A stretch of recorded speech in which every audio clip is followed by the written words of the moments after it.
સૌરાષ્ટ્રે પ્રથિતે જયંત નગરે સ્વીયે ભિષિક્તો પદે રામાનંદ ગુરુ તમેન વરતો પ્રેષ્ટામ શુભાયાશિષ ભક્તાનામ દુઃખ વિઘ્નનાશ કરણે યહ સર્વદા તત્પર અર્પયતુ પ્રભુરાશિષ નિજજને શ્રી સ્વામિનારાયણ. પરમાનંદ સ્વામીને કાનમાં ભારે થતો હતો ભણેનાટ. જેતપુરની જગ્યામાં જઈને સૂતા ત્યાં મૈટો સર્વે જણે નાટરે જીવન જેતપુરે. ઘનશ્યામ મહારાજની જય. મારું નામ પરેશ શાંતિલાલ વિઠલાણી છે. મારું રહેવાનું રાજકોટ છે.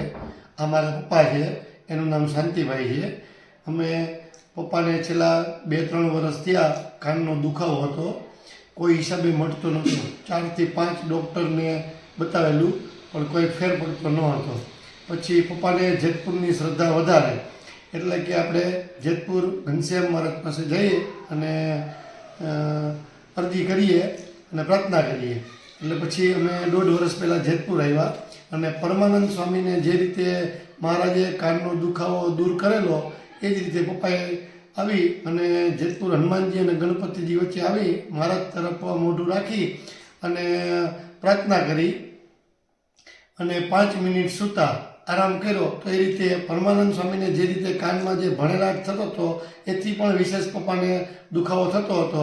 તે પલકવારમાં એટલે કે તાત્કાલિક શમી ગયો અને પછી આ રીતે પપ્પાને એમ થયું કે આવું પરમાનંદ સ્વામીને બન્યું છે એવું જ મારા જીવનમાં બન્યું છે. તો જેવું ઘનશ્યામ મહારાજે પરમાનંદ સ્વામીને પરચો આપ્યો એવો જ પરચો મને થયો છે.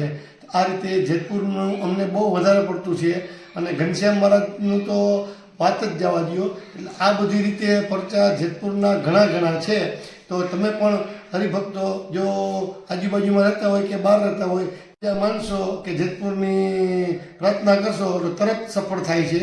ઘનશ્યામ મહારાજની જય.